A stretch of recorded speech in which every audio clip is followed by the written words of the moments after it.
సర్వేశ్వర కుమారికి మహిమ కలుగుగాక. సామెతల గ్రంథము 14వ అధ్యాయము మొదటి వచనాన్ని మనం చదువుకుందాం. జ్ఞానవంతురాలు తన ఇల్లు కట్టును, మూడు రాళ్ళు చిన్న మాట ప్రార్థన చేసుకుందాం.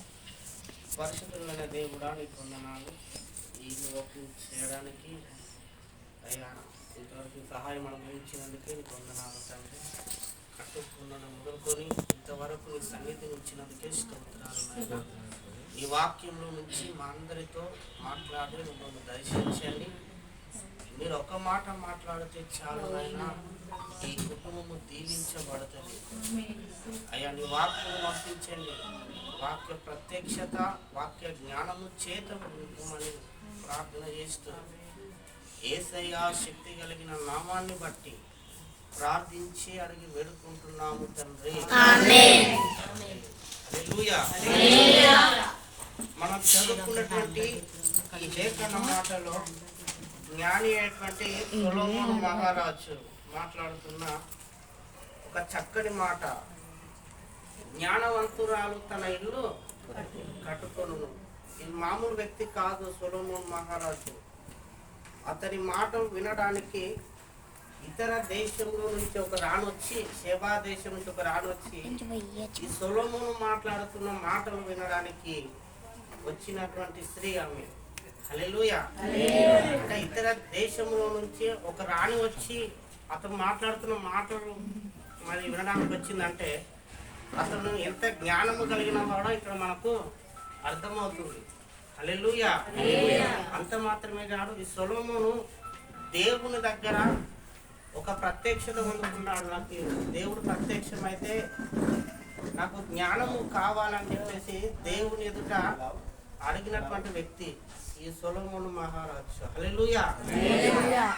మామూలుగా చదువు లేని మాట్లాడితేనే ఆ కొన్ని మాటలు ఎట్లుంటాయంటే చాలా జ్ఞానయుక్తంగా ఉంటాయి. అవునా కదా అమ్మ? ఫోన్లు తర్వాత మాట్లాడుకోండి, సైలెంట్లో పెట్టేసేయండి. తర్వాత చదువుకున్న ఒక వ్యక్తి మాట్లాడితేనే ఆ మాటలో ఇంకో కొంత జ్ఞానం ఉంటుంది. అవునా కదా? కాబట్టి ఒక ప్రాంతాన్ని ఏలినటువంటి జ్ఞాని అయినటువంటి సొలొమోనే బైబిల్ గ్రంథమే సాక్ష్యం ఇస్తున్నది. యేసుక్రీస్తు ప్రభు వచ్చినప్పుడు కూడా చెప్పాడు, సొలొమోను కంటే గొప్పవాడు అని యేసయ్య చెప్పాడు. హల్లెలూయా. అంటే చాలా జ్ఞానవంతుడు. ఆ జ్ఞానవంతుడైన సొలొమోను ఒక మాట ఇక్కడ వాడుతున్నాడు. ఏమనంటే జ్ఞానవంతురాలు తన ఇల్లు కట్టుకొను. హల్లెలూయా. ఇప్పుడు నవీన జ్ఞానవంతుడా? దేవుడు నవీనకి ఇచ్చిన భార్య జ్ఞానవంతురాలు అనేది ఒక ప్రశ్న. హల్లెలూయా. అవునా కదా? మా తాతగారు ఒక మాట అనేవారంట, ఏంటంటే ఏనుగంత తండ్రి ఉండలేకపోయినా చీమంత తల్లి ఉండాలంట. హల్లెలూయా. అంటే ఒక్కరిని విడదీసి మాట్లాడట్లేదు, తర్వాత మనకు ఇంకో ఫోటో పెట్టాల్సి వస్తుంది. హల్లెలూయా. అయితే ఈ కుటుంబంలో భర్త బయట పనికి వెళ్ళినా కూడా ఇంట్లో ఉన్నటువంటి స్త్రీ ఏం చేస్తుంది అంటే ఎక్కువగా ప్రార్థన చేస్తూ ఉంటా అంటది. అవునా కదా? హల్లెలూయా. తర్వాత ఇంట్లో ఉన్న అన్ని కార్యక్రమాలలో జ్ఞానం ఎవరు అంటే స్త్రీ ఎక్కువగా వంట విషయంలో కానీ, ఎవరం పిలిచే విషయంలో కానీ, ప్రతి విషయం సలహా ఇచ్చేదంతా ఎవరు? భార్య. అవునా కదా? హల్లెలూయా. కాబట్టి దేవుడు ఏమంటాడు, మామూలుగా ఇల్లు ఎవరైనా కట్టుకుంటారు, అది పెద్ద విశేషమేమి కాదు. కానీ మరి ఇల్లు కూలిపోవాలన్నా ఒక స్త్రీయే కారణం, ఇల్లు కట్టబడాలన్నా సంధి. అవునా కదా? హల్లెలూయా. అన్ని తెలిసిన వాక్యాలు చెప్తున్నా కాబట్టి కొత్తదేం చెప్పట్లేదు నేను. హల్లెలూయా. అయితే ఇక్కడ విషయం ఏమిటంటే చాలా మంది ఇల్లు కట్టుకుంటున్నారు, కానీ అసలైన ఇల్లు ఒకటి కట్టుకోలేకపోతున్నారు అనేది ఇక్కడ ఒక ప్రశ్న. ఒక 5 రకాల ప్రశ్నలు నా మనసులో ఉన్నాయి, అవి చెప్పేసి కూర్చుంటా. నేను నాకు 20 నిమిషాల టైం ఉంది. హల్లెలూయా. ఎన్ని నిమిషాలు? ఇల్లు కట్టడానికి ఎన్ని గంటలు పట్టింది? 1500 గంటలు పట్టేది. అంటే దాదాపు మనసు. హల్లెలూయా. దాంట్లో దశమ భాగం నేను తీసుకొని చెప్తా.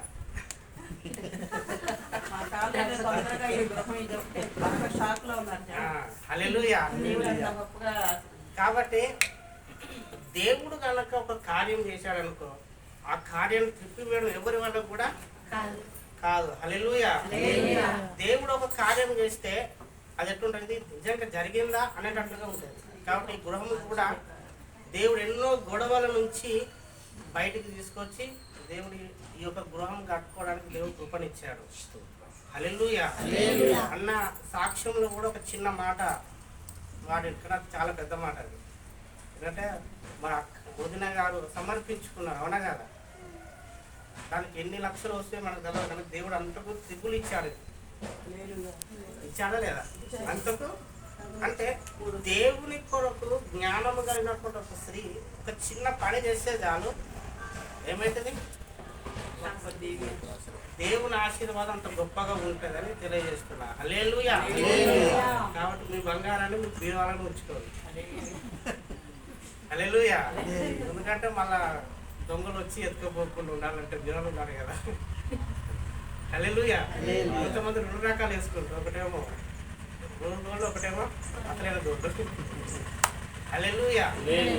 అయితే 3 రకాలంటే ఇల్లు ఉన్నాయి. ఒకటి ఇల్లు ఏంటంటే మన శరీరం అన్న ఇల్లు ఒకటి ఉన్నది, తర్వాత మనం నివసించడానికి నివాస యోగ్యమైన ఇల్లు ఒకటి ఉన్నది, తర్వాత దేవుని మందిరము అనేటువంటి ఇల్లు ఒకటి ఉన్నది. తర్వాత ఈ 3 ఇంట్లో మనం అడుగు పెడితేనే ఏ ఇంటికి పోతాం చెప్పండి, ఏ ఇంటికి పోతాం? పరలోకం అనే ఇంటికి పోతాం. హల్లెలూయా. మనం కట్టుకుంటున్నటువంటి ఈ ఇల్లు, మనం కట్టుకుంటే ఇంట్లో ఏమి వినబడాలి? ఏమి వినబడాలి? రక్షణ కూర్చిన సునాద గానము వినబడాలి. అంటే ఈ కుటుంబంలో ఉన్న వారు ఏం చేయాలంటే మొదటగా గృహ ప్రార్థన చేయాలి. కుటుంబ ప్రార్థన. ఎంతమంది మేము ఇంట్లో కుటుంబ ప్రార్థన చేసుకుంటున్నారు? చేతులు ఎత్తండి. భర్త, భార్య, పిల్లలు కలిసి కుటుంబ ప్రార్థన ఒక్కరించడం కాదు. కుటుంబ ప్రార్థన ఏ ఇంట్లో అయితే జరుగుతుందో ఆ ఇంట్లో ఏమి వినబడుతుంది అన్నట్టు? ఏమి వినబడుతుంది? అసలైన ఇల్లు అది కట్టుకోవాలి. హల్లెలూయా. ఒక షాప్ మనం అనిపిస్తే ఏం చేస్తాం?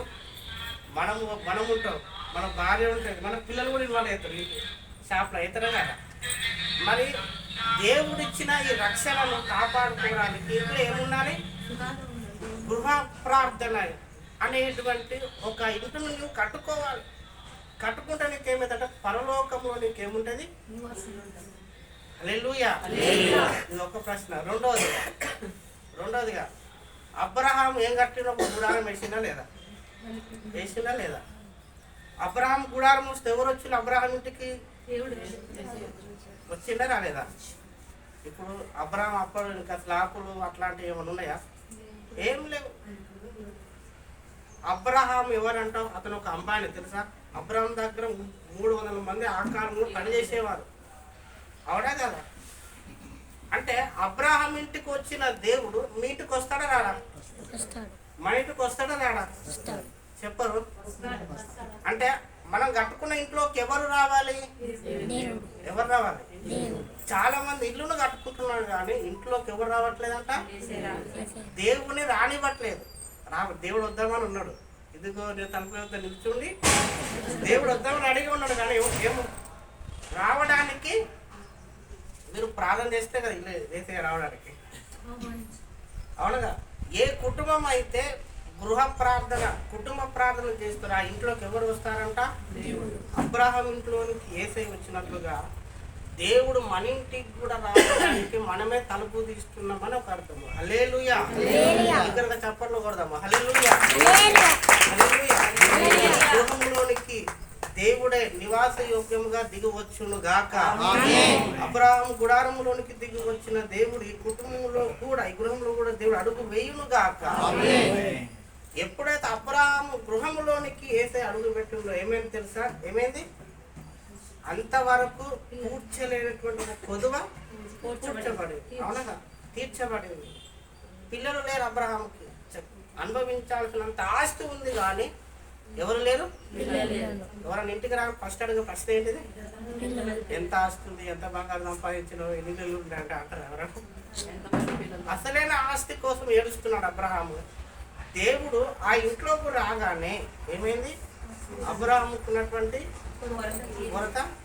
అట్లాగా మీ ఇంట్లో కుటుంబ ప్రార్థన అనేటువంటిది మీరు ఓపెన్ చేస్తే, సునాద గానం వినబడితే, దేవుడు అబ్రహాముకి వచ్చిన దేవుడు నీ ఇంట్లో కూడా వచ్చి దేవుడు భోజనం చేస్తాడు. దేనితో చేస్తాడు? అబ్రహాం తోటి భోజనం చేస్తాడు. హల్లెలూయా, హల్లెలూయా. దేనితో చేస్తాడు? దేవుడు. అవునా కదా? హల్లెలూయా. మరి మీరు అబ్రహాం చేసిందో, ఇస్సాకు చేసిందో, చేతులు కట్టొచ్చు, మనమైతే భోజనం చేస్తే బాగుండదు. సరేనా? హల్లెలూయా. మూడోదిగా మనం ఇంకొక ఇల్లు కట్టాలి. మూడోది, ఈ ఇంట్లో ప్రార్థన అనేటువంటి గది కట్టాలి. వ్యక్తిగతంగా దేవుని సన్నిధిలో ఏం చేయాలి? నువ్వు తలుపులు వేసుకొని రహస్యమైన తండ్రికి ఆ ఇంట్లో ఈ శరీరం ద్వారా నువ్వు కట్టవలసిన ఇల్లు నుంచి చెప్తున్నాను, వేరే ఏం చెప్పట్లే. ఇల్లు దేవుడికి ఇల్లు ఇచ్చిందా లేదా? ఇప్పుడు ఈ పని అయిపోయింది కదా, ఇంకో ఇల్లు కట్టాలి. ఏంటి?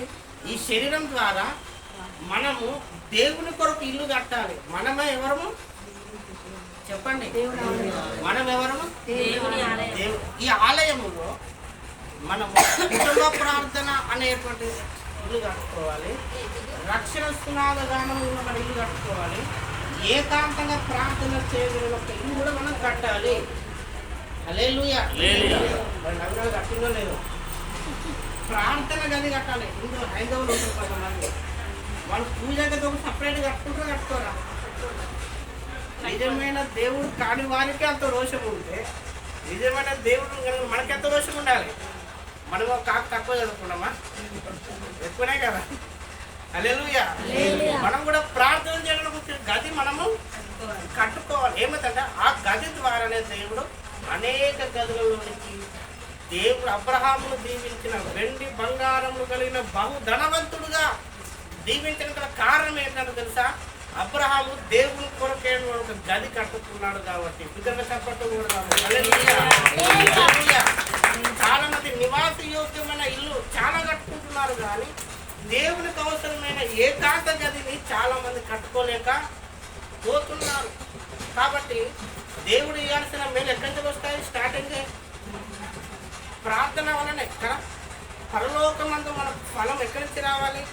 ప్రార్థన ద్వారా. ప్రార్థన అనే గది మనం ఒక ఇల్లు మనం కట్టుకోగలిగితే, అబ్రహాము దీవించినంతగా ఒక ఉన్నతమైన స్థాయిలో దేవుని కుటుంబాన్ని దీవించడానికి దేవుడు ఇష్టపడతాడు. హల్లెలూయా, హల్లెలూయా. ఇంకెక్కువ ఏం చెప్పకు, ముగించేస్తాను నేను. హల్లెలూయా. కాబట్టి దేవుని కొరకు మనం ఏం కట్టుకోవాలి? ఈ శరీరం అనేటువంటి ఇల్లును మనం ఎవరి కొరకు కట్టాలి? చెప్పండి, ఎవరి కొరకు కట్టాలి? దేవుని కొరకు కట్టాలి. హల్లెలూయా. షూనేమీయురాలు ఇంటికి ఎవరు వెళ్ళారు? ఎవరు వెళ్ళారు? ఎలీషా. అవునా కదా? ఈ షూనేమీయురాలు ఏం చేసింది? దేవుని దైవజనుల కొరకే ఒక ఇల్లును కట్టింది. అవునా కదా? మీరు కూడా ఏం చేయాలి? అందులో మీ బెడ్రూమ్ ఉంది, హాల్ ఉంది, కిచెన్ ఉంది, మరి సేవకుని లేదు. హల్లెలూయా. కట్టుకుంటే మీకు ఆశీర్వాదం. హల్లెలూయా. ఆ షూనేమీయురాలు దైవజనుల కొరకు ఇల్లు కట్టింది. ఏ ఇల్లు అంటే అది దేవుని సేవకులకు ఆతిథ్యం ఇచ్చే ఇల్లుగా కట్టబడాలి మన ఇల్లు. హల్లెలూయా. ఎవరి కొరకు? దేవుని సేవకులకు ఆతిథ్యం ఇచ్చే ఇల్లుగా మనం ఉండాలి ఈ ఇల్లు.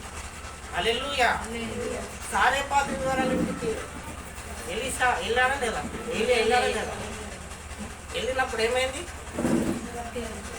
ఆ ఏలియా ఆ ఇంట్లోకి వెళ్ళినప్పుడు ఆ పిండి అయిపోలేదు, తక్కువ కాలేదు, నూనె తక్కువైందా? హల్లెలూయా. నీ ఇంట్లో కూడా ఆతిథ్యం అనేటువంటి ఒక ఇల్లు మీ శరీరం ద్వారా కట్టుకుంటే నీ ఇంట్లో ఏ కొత్తగా రాదు. హల్లెలూయా. చుట్టుపక్కల మొత్తం కరువే. కరువు కదా, ఎంతమంది చనిపోయారో కూడా తెలియదు. ఇక్కడ రాయలేదు. నేను అనుకుంటున్నా ఈ విధవరాలే అందరికి కూడా ఆహారం పంపిణీ చేయొచ్చు, రొట్టెలు వండి పంచచ్చు. అవునా కదా? హల్లెలూయా. మనకు కొంచెం అన్నం ఉంటేనే ఎవరైనా అమ్మ అడిగితే కొంచెం పెట్టగలుగుతాం, పెట్టేస్తాం. అవునా కదా? ఆమె ఇంట్లో పిండి తీస్తా అంటే వస్తుందా రావట్లేరా?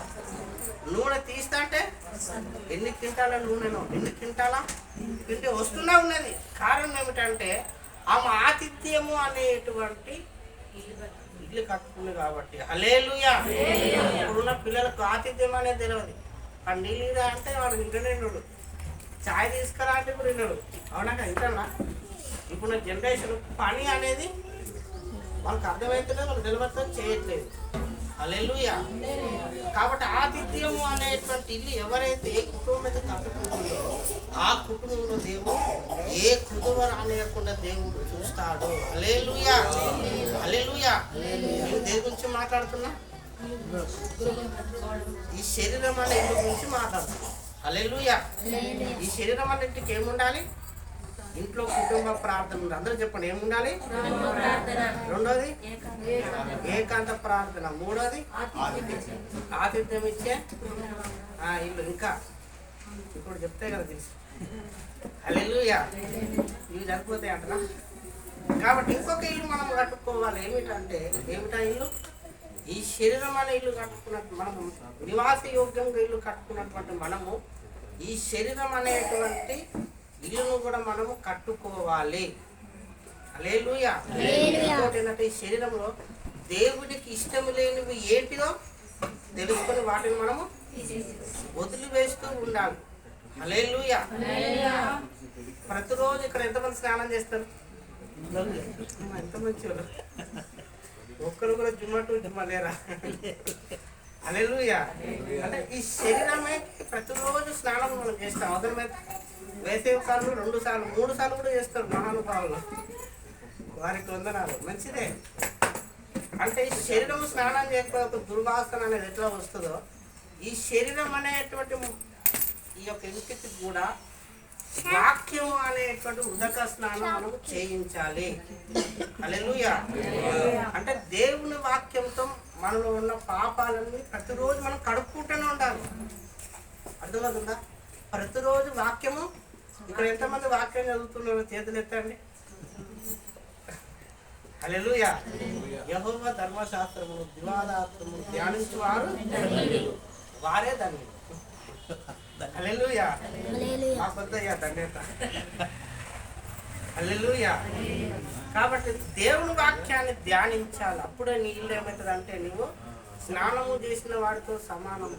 యేసు రక్తం చేత నువ్వు కడగబడాలి. ఇంకా కొంతమంది బాప్తిసం పొందిన వారు ఉంటారు, యేసు అంటే మందిరానికి పోని వారు ఉంటారు. వాళ్ళందరూ కూడా ఏం చేస్తున్నారంటే నీ శరీరం అనే ఇంటిని తెలియకనే పాడు చేసుకుంటున్నావు. హల్లెలూయా. నిప్పును తీసుకొచ్చి మనం ఒళ్ళో పెట్టుకుంటే ఎట్లుంటది? నువ్వు ప్రార్థన చేయకపోతే కూడా నిప్పును ఒళ్ళో పెట్టుకున్నట్టే. అర్థమవుతుందా? నిప్పును తీసుకొచ్చి మనం ఒళ్ళో పెట్టుకుంటే కాలినట్టుగానే వాక్యం చదువుకోకపోతే కూడా నీలో ఒక అవయవం పాడైపోతుంది. తెలుసా? నీట్లో కుటుంబ ప్రార్థనలు చేయకపోతే కూడా ఎవరో ఒక వ్యక్తి ఏమవుతారు, వాళ్ళు పాడైపోతారు. నీ కుటుంబంలో భక్తి తెలియదు పిల్లలకి. తల్లి వయసు ఆపేస్తేనే కుమారుడు వచ్చి కూర్చునేది. అవునా? పిల్లలు వచ్చి కూర్చునేది. తండ్రే సాపేసి కూర్చొని ప్రార్థన చేయడు, పిల్లలు ఎట్లా ప్రార్థన చేస్తాడు? అవునా కదా? ముందు బండి చక్కగా పోతేనే వెనక, ఇంజన్ కరెక్ట్గా పోతేనే వెనక పట్టాలన్నీ, అంతేనా కదా? హల్లెలూయా. కాబట్టి ఈ ఇల్లు నేను ఏం చేయాలంటే ప్రార్థనతో వాక్యంతో కట్టుకుంటేనే పరలోకంలో నీకు ఉన్నతమైన బహుమానం ఉంటుంది అని అంటున్నాను. హల్లెలూయా. ఈ సొలొమోను మహారాజు కూడా మన ఒక బాధాకరమైన విషయం ఏంటంటే దేవుని కొరకు ఒక ఘనమైన, ఒక శ్రేష్టమైన, అద్భుతమైన ఒక కట్టడను కట్టిందా లేదా? దేవుని మందిరాన్ని కట్టిన ఆహానుకునేటట్టు ఒక ఇల్లును కట్టాడు, కానీ తన శరీరం అనేటువంటి ఇల్లుని కట్టుకోలేకపోయాడు. కాబట్టి ఆ జ్ఞానే పడిపోవడం గల ఆస్కారం ఏంటంటే తన శరీరాన్ని కాపాడుకోలేకపోయాడు. అంటే అన్య దేవతలకు నమస్కరించేటువంటి స్థాయిలోకి వెళ్ళిపోయారు. కాబట్టి ప్రియమైన దేవుని బిడ్డలారా, దేవుడు మనకు ఇక చక్కని చూడడానికి అందమైనటువంటి ఇల్లును మనకి ఇచ్చాడు, సంతోషమే. కానీ ఈ ఇల్లు ఎంత అందంగా ఉన్నదో, నీ శరీరం అనే ఇంటిని కూడా నువ్వు దేవుని కొరకు నువ్వు కట్టుకోగలిగితే ఏమంటాడో తెలుసా, సొలొమోను కంటే గొప్ప వ్యక్తులు ఇక్కడ ఉన్నారని దేవుడు మనము గురించి పరలోకంలో మాట్లాడుకుంటారు. హల్లెలూయా. అబ్రహాము నిలబడిన ఒక గుడారము కట్టలేదు. అబ్రహాం కట్టుకున్నాడా? గుడారము వేసుకున్నాడు. కానీ దేవుని కొరకు ఒక మంచి ఇంటిని తాను పరలోకంలో కట్టుకున్నాడని చెబుతున్నాను. హల్లెలూయా. పునాది కలిగిన పట్టణాన్ని ఎవరు కట్టుకున్నారట? అబ్రహాము కట్టుకున్నాడు, ఇస్సాకు కట్టుకున్నాడు, యాకోబు కట్టుకున్నాడు, ఏలియా కట్టుకున్నారు, ఎలీషా. ఎంతమంది భక్తులందరూ కూడా దేవుని కొరకు నివాస యోగ్యమైన ఒక ఇల్లును కట్టుకున్నారు. హల్లెలూయా. కాబట్టి ఈ ఇంటి యజమానులు కూడా దేవుని వాక్యం మనం అందరం కూడా ఇల్లు ఉంటే స్తోత్రం, లేకపోయినా కూడా స్తోత్రమా కదా? హల్లెలూయా. లేకపోయినా అందరూ స్తోత్రం మనం చేతులు ఎత్తండి. హల్లెలూయా. యెహోవా ఇచ్చెను, యెహోవా తీసుకొనెను. హల్లెలూయా. లేకపోయినా కూడా స్తోత్రం చెల్లించాలి. అప్పుడు ఏమవుతుందంటే దేవుడు రెండంతలుగా ఇచ్చేస్తాడు మనకి. హల్లెలూయా. అది యోబు యొక్క లాజిక్. మనం అంతటి వాళ్ళం కాదు. యోబు యెహోవా తీసుకోపోయాడు, స్తోత్రం అన్నాడు, మనం డబ్బులు ఇచ్చినా లేదా? అట్లాగన్నాడు. హల్లెలూయా. ఈ భూమి మీద దేవుడు ఇల్లు ఇస్తే అనుభవించుదాం, ఇల్లు ఇవ్వకపోయినా లేదని బాధపడకండి. కానీ పరలోకంలో ఇంతకంటే అద్భుతమైన ఇల్లు దేవుడు మన కొరకు కట్టడానికి దేవుడు వెళ్ళిందా లేదా? కాబట్టి ఈ శరీరం అనే ఇల్లును మనం జాగ్రత్తగా దేవుడి కొరకు నువ్వు కట్టుకోగలిగితే ఉన్నతమైన, ఇక్కడైతే మనం మా వదిన గారు బంగారాన్ని పడేసింది, కానీ దేవుడు పరలోకంలో బంగారంతో చేసిన ఇల్లును దేవుడు ఇస్తాడు. నిజమంటారా కాదంటారా? హల్లెలూయా. ఇక్కడ బంగారాన్ని దేవుడు ఎక్కువ ఎవరైతే వాడతారో అక్కడ ఉన్నతమైన బంగారం ఇల్లు ఉంటుంది. అక్కడ మీ బంగారం మీ దగ్గర ఉండాలనుకో, అక్కడ అన్ని రోడ్డు కూడా బంగారం ఉంటుంది. హల్లెలూయా. అవునంటారా కాదంటారా? హల్లెలూయా. ఐపీసీ కాబట్టి అట్లా చెప్పాలి. హల్లెలూయా. పేద విధవరాలు 2 కాసులు దేవునికి ఇచ్చిందా లేదా? ఇచ్చిందా లేదా? ఇచ్చింది. కాబట్టి మరియా ఏం చేసింది? దేవుని కొరకు వెళ్ళగలిగిన దానిని ఇచ్చింది. అవునా కదా? కాబట్టి దేవుని కొరకు విలువైనది కనుక నీ జీవితంలో నువ్వు చేయగలిగితే, విలువైనది చేయగలగాలి. దేవుని కొరకు ఉత్తుది కాదు. ఎట్లా చేయాలి? నువ్వు విలువైనది దేవుని కొరకు చేయగలిగితే విలువైన బహుమానం పరలోక రాజ్యంలో మీకు దొరుకుతుంది. హల్లెలూయా. అంటే విలువైనది అంటే బంగారం ఒకటి ఇచ్చింది కాదు. అబ్రహాము చేసిన విలువైనది ఏం చేసిండు? తన కుమారుని దేవుని కొరకు అర్పించిండు. అవునా కదా? మీ పిల్లలను కూడా దేవుని కొరకు అర్పిస్తే అది విలువైనదే. అవునా కదా? మీ డబ్బును దేవుని పని కొరకు వాడితే అది విలువైనదే. మీకున్నటువంటి సమయాన్ని దేవుని కొరకు వాడితే అది కూడా, ఈ సమయాన్ని దేవుని కొరకు వాడితే అది కూడా విలువైనది. హల్లెలూయా. అందరం కూడా చప్పట్లు కొడదాము. హల్లెలూయా. మహిమ కలుగుగాక.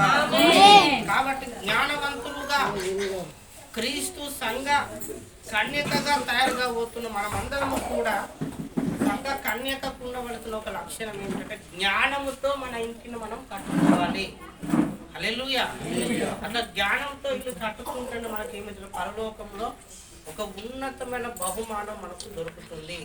కాబట్టి దేవుడిచ్చిన శరీరం మన ఇంటి కోసం చాలా జ్ఞానం ఉపయోగించి అల్మార్ ఎక్కడ ఉండాలి, సెల్ఫ్ ఎక్కడ ఉండాలి, కిచెన్ ఎక్కడ ఉండాలి అని ఒక ప్లానింగ్ వేస్తారా? అవునా కదా? ఆ ప్లానింగ్ ద్వారా మన ఇల్లు కట్టుకుంటాం మనం. అట్లాగా ఈ శరీరం కూడా దేవుడు ఇచ్చిన ఒక వరము కాబట్టి, ఇందులో దేవుడు ఉంటాడు కాబట్టి దేవుని కొరకు ఈ శరీరాన్ని ఒక జ్ఞానంగా నువ్వు జాగ్రత్త పడి కాపాడుకోవలసిన వాడు.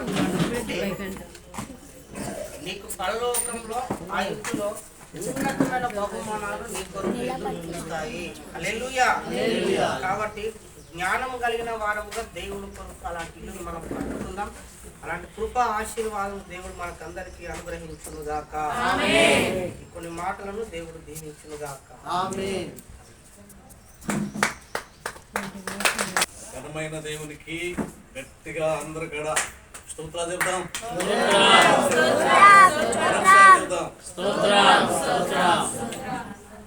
మీరందరూ సమాధానంగా ఉన్నారా? అందరూ సమాధానంగా ఉంటే ఒకరికొకరు వందనాలు చెప్తాను. సమాధానం ఉన్నారు, మాట ఇచ్చేసారు. సమాధానం మాట ఇచ్చేసారు. జాగ్రత్త.